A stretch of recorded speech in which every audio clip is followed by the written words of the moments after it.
नमस्कार, प्रतिज्ञा परिवार में स्वागत है। जमादार की एक वैकेंसी आरएसएसबी ने अपने कैलेंडर के अंदर बताई है, जमादार ग्रेड सेकंड। ये आखिर क्या होती है? एग्जाम डेट आ गई है, क्या होता है जमादार, और पहले कोई वैकेंसी आई है या नहीं आई है, इन सभी के बारे में मैं जीरो से लगाकर अब तक की अपडेट बताऊंगा। इस चैनल के ऊपर यदि आप पहली बार आ रहे हैं, चैनल को सब्सक्राइब कीजिएगा, वीडियो को लाइक कीजिए और साथ ही साथ में इस बेल आइकन को दबा लीजिए ताकि हर भर्ती परीक्षा का सबसे पहले नोटिफिकेशन आपके पास पहुंचे। यदि हम लोग बात करें यहाँ पर, सबसे पहले 93% लोगों ने अभी तक भी चैनल सब्सक्राइब नहीं किया। प्लीज़ चैनल सब्सक्राइब कर लीजिएगा। और अभी हमारे दिवाली ऑफर के अंदर बहुत सारे ऑफर चल रहे हैं। इन भर्ती परीक्षाओं के अलावा भी हम लोग अलग अलग भर्ती परीक्षाओं की तैयारी करवा रहे हैं। आप हमारे एप्लीकेशन जरूर एक बार चेक कीजिएगा। चलिए शुरू करते हैं। जमादार ग्रेड सेकंड की वैकेंसी जो आपके पास बहुत लंबे टाइम बाद में आ रही है, 2014-15 के बाद पहली बार वैकेंसी आ रही है। मैं पूरी ऑथेंटिक चीज़ें आपको बताऊंगा और पूरा ओरिजिनल सिलेबस जो पहले था वो दिखाएंगे। सबसे पहली बात की जाए क्वालिफिकेशन की, यानी योग्यता क्या होनी चाहिए। आपका 12वीं पास होना चाहिए, 12वीं पास होना चाहिए। और 12वीं पास के साथ साथ आपके पास जो है सीईटी 10+2 के अंदर 40% होने चाहिए। इस बार वाले सीईटी के अंदर 40% होने चाहिए 12th वाले के अंदर, तब आप इस भर्ती परीक्षा को दे पाएंगे। इसकी एग्जाम की डेट अभी आ चुकी है, 25/1/2026 को इसकी एग्जाम होगी और 25/7/2026 को इसका रिजल्ट आ जाएगा। यानी अभी से पहले से फिक्स है कि सीईटी के अंदर है और इसका एग्जाम डेट फिक्स है, सब कुछ फिक्स है। इसके लिए मिनिमम एज आपकी होनी चाहिए 18 साल। और मिनिमम एज आपको कहां से प्राप्त करनी है बच्चा लोग, तो देखिएगा ध्यान से, 1 जनवरी 2026 को आपकी उम्र जो है 18 साल होनी चाहिए। 1 जनवरी 2026 को, यानी 1 जनवरी 2008 वाला बच्चा भी फॉर्म भर सकता है, ये ध्यान रख लेना। यदि हम लोग बात करें इसकी सैलरी की, तो सैलरी जो है वो L5 इसका ग्रेड पे रहता है। 14,600 रुपये प्रोबेशन में मिलेंगे। ये फिक्स पेमेंट है। प्रोबेशन में हर किसी की सैलरी कम होती है, भले आरएस बनो भले आप जमादार बनो, हर किसी की कम रहेगी। प्रोबेशन के बाद 35 से 37 हज़ार के आसपास सैलरी रहती है। यानी राजस्थान के अंदर पटवारी की और एलडीसी की जो सैलरी है ना, उसके बराबर सैलरी है। इसके अंदर प्रमोशंस भी होते हैं, जमादार फर्स्ट भी बनता है। कार्य क्या होता है मैं आगे बताऊंगा। सबसे पहले अपन लोग देख लेते हैं कि इसका एग्जाम स्कीम क्या है, क्या किस तरह से पेपर होगा। तो सबसे पहला देखिए, जमादार का काम फिजिकल का भी रहता है और कभी कभी इस तरह की चीजें होती है जो मौके के ऊपर देख के चौका लगाना होता है। इसीलिए इसके लिए तो ऑब्जेक्टिव पेपर होगा, ओएमआर बेस्ड टेस्ट होगा जिसके अंदर 5 ऑप्शन आएंगे, उनमें 4 तो होगा, 5 और नॉट अटेम्प्टेड वाला होगा। नेगेटिव मार्किंग वगैरह सब कुछ होगी।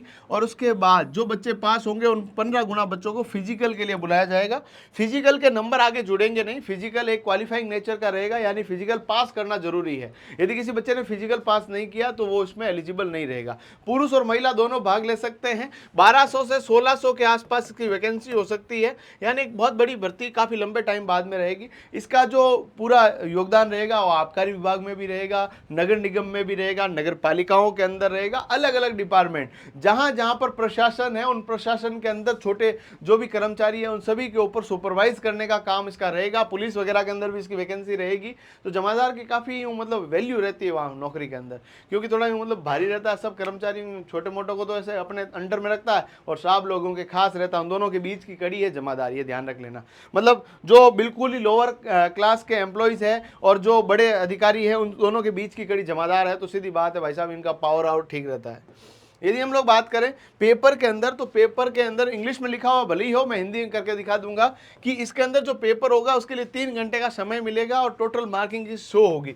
हो सकता है इसकी मार्किंग आने वाले पेपर में 300 हो जाए, पहले वाले की बता रहा हूं। जमादार ग्रेड सेकंड की बात की जाए तो ये ओरिजिनल सिलेबस है, जहां पर इंग्लिश में लिखा हुआ है objective type question of general knowledge comprising everyday science, mathematics, general studies, geography, history, culture, arts, इसके अलावा current affairs of senior secondary standard with particular reference to the state of Rajasthan. यानी आपके पास एक तो रहेगा मैथ्स, एक रहेगी साइंस, रीजनिंग के प्रश्न, इसके अलावा आपके पास रहेगी राजस्थान का ज्योग्राफी, हिस्ट्री, राजस्थान का art culture, social science, current affair Rajasthan से संबंध वाले। ये इसका सिलेबस है। काफ़ी ज़्यादा बड़ा सिलेबस नहीं है, ठीक सिलेबस है, उसको अच्छे से आप लोग कर सकते हैं, कोई बड़ी बात है नहीं। इन सभी की तैयारी के लिए आप प्रतिज्ञा क्लासेस से जोधपुर का एप्लीकेशन डाउनलोड कर सकते हैं। वहाँ पर ये बहुत ही मिनिमम प्राइस के अंदर कोर्स अवेलेबल है। फ्री क्लासेज हमने कंटिन्यू शुरू कर रखी है, उनको भी आप देख सकते हैं। इसके अलावा जेल प्रहरी की भर्ती परीक्षा हो, पशु परिचर भर्ती परीक्षा हो, इन सभी की फ्री क्लासेज हमारे द्वारा अभी कंडक्ट की जा रही है, उसको भी जरूर आप लोग देखें। यदि हम लोग बात करें कि जो बच्चा पेपर को पास कर लेगा, पेपर पास करने के बाद 15 गुना बच्चों को फिजिकल के लिए बुलाया जाएगा। फिजिकल के नंबर नहीं जुड़ेंगे, पर फिजिकल क्वालिफाइंग नेचर का है, यानी किसी बच्चे ने फिजिकल को फेल कर दिया तो वो फेल हो जाएगा। कार्य क्या होगा मैं आगे बताऊंगा, पहले इसको फिजिकल को देख लेते हैं। फिजिकल के अंदर महिला और पुरुष दोनों भाग लेंगे। यदि हम लोग बात करें यहाँ पर जमादार ग्रेड सेकंड के लिए पुरुषों के लिए 10 किलोमीटर दौड़ना होगा और 60 मिनट में इस दौड़ को पूरी करना होगा। ये पिछली भर्ती है, इस बार हो सकता है 5 किलोमीटर दौड़वाए, परंतु पिछली वाली भर्ती के अंदर इस तरह का था। और महिलाओं के लिए 5 किलोमीटर की रनिंग थी और 5 किलोमीटर 35 मिनट में उसको दौड़ना था। यदि एक सर्विसमैन की बात करें तो 5 किलोमीटर उनको 30 मिनट में पूरा करना था। परंतु यदि टीएसपी एरिया की बात करें तो टीएसपी एरिया वालों को 5 किलोमीटर 30 मिनट में दौड़ना होता है, ये ध्यान रख लेना, ठीक है। यदि हम लोग बात करें कि candidate of direct recruitment the post of Jamadar grade second, इनके लिए आपके पास फिजिकल जो फिटनेस है वो भी जरूरी है, यानी सीने का फुलाव वगैरह भी देखा जाता है पुरुषों के अंदर। यदि हम लोग पुरुषों की हाइट की बात करें तो पुरुष की हाइट 168 सेंटीमीटर होनी चाहिए और महिलाओं की हाइट 152 सेंटीमीटर होनी चाहिए। यदि हम लोग बात करें यहाँ पर शहरिया, यानी आपके पास टीएसपी एरिया है, टीएसपी एरिया की हाइट 160 सेंटीमीटर और महिलाओं के अंदर 145 सेंटीमीटर हाइट होनी चाहिए, अदरवाइज वो डिस्क्वालीफाई वहाँ पर हो जाएगा। यदि सीने का फुलाव पुरुषों के लिए महिलाओं के लिए नहीं है, परंतु महिलाओं के लिए मिनिमम वजन का क्राइटेरिया है, पुरुषों के लिए मिनिमम वजन का क्राइटेरिया नहीं है। पुरुषों के अंदर यदि जनरल की बात करें या सामान्य स्थिति की बात करें, नॉन टीएसपी की बात करें, 81 सेंटीमीटर का सीना होना चाहिए और 5 सेंटीमीटर इसके अंदर फुलाव होना चाहिए। वजन की बाध्यता यहाँ पर नहीं है। महिलाओं के लिए सीना नहीं है, परंतु वजन की बाध्यता है, यानी 47.5 किलोग्राम, यानी 47.5 किलो उसका वेट होना चाहिए। यदि हम लोग बात करें महिलाओं के लिए और पुरुषों के लिए जो टीएसपी एरिया है, पुरुष टीएसपी वालों को 74 सेंटीमीटर का सीना चाहिए और 5 सेंटीमीटर का एक्सपांसन चाहिए, और महिलाओं के लिए सीने की बाध्यता नहीं है, वजन उनका टीएसपी वालों का 43 किलोग्राम होना चाहिए, यानी टीएसपी वालों का थोड़ा वजन वगैरह कम रखा गया है। और इसमें लिखा भी गया है, such of the candidate who qualify in the written test shall be required to appear for the physical efficiency test, physical fitness test which shall be qualifying in nature, यानी आपके पास इसको क्वालिफाई करना रहेगा, इसके नंबर आगे नहीं जुड़ेंगे, ये ध्यान रख लेना। मेरिट किसके हिसाब से बनेगी? पेपर के हिसाब से बनेगी। चैनल को अभी तक भी सब्सक्राइब नहीं किया, कर लीजिएगा और वीडियो को अपने सोशल मीडिया प्लेटफॉर्म के ऊपर थोड़ा शेयर करें दोस्तों।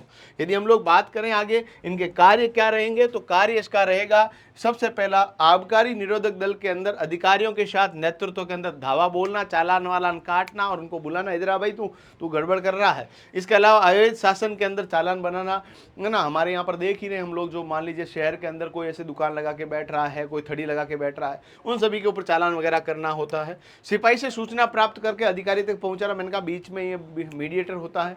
इसके अलावा इसका सिपाही व कर्मचारियों के अंदर छोटे मोटे जो भी कर्मचारी, उनका अनुशासन बना के रखना कि भाई तुम कंट्रोल में रहो, मैं तुम्हारा बॉस हूँ, इस तरह से, ठीक है। प्रशासनिक कार्य इसके रहते हैं, थोड़ा बहुत एडमिनिस्ट्रेटिव कार्य रहते हैं, अलग अलग ऑफिस वगैरह के अंदर भी इसको जाना होता है, उनका मीडिएटर बन के काम करता है। स्थानीय प्रशासन में कानून और व्यवस्था बनाए रखने का भी कार्य रहता है, यानी लोकल बॉडीज के अंदर, डिपार्टमेंट ऑफ लोकल बॉडीज के अंदर भी इनका वैकेंसी रहता है। तो छोटे मोटे जो भी सफाई कर्मचारी है उन सभी के ऊपर भी कानून और व्यवस्था बनाने का काम, उन सबको कंट्रोल करने का काम, उन सबको मेंटेन करने का काम रहता है। और उच्च अधिकारियों को रिपोर्टिंग देना, छोटी मोटी जो भी चीजें हो रही है स्टाफ के अंदर, ऑफिस के अंदर, उन सभी को आगे से आगे अधिकारियों तक सूचित करना, उनके बीच में एक मीडिएटर, उनके बीच में मध्य बनकर काम करने का कार्य इसके पास रहता है। यानी पावर के अंदर ठीक है, इसके अंदर प्रमोशंस अच्छे हैं, पेंशन आपको मिलेगी, सैलरी ठीक है, कोई दिक्कत नहीं है, बाकी सब चीजें भी अच्छी है, कोई दिक्कत नहीं है। नौकरी लगने के बाद यूं पैसे वैसे खूब रहेंगे तुम्हारे पास, चिंता वाली बात नहीं है। वैकेंसी आपके पास आ रखी है, अब तैयारी में लग जाओ। पहले अपन को जो वैकेंसी सबसे पहले है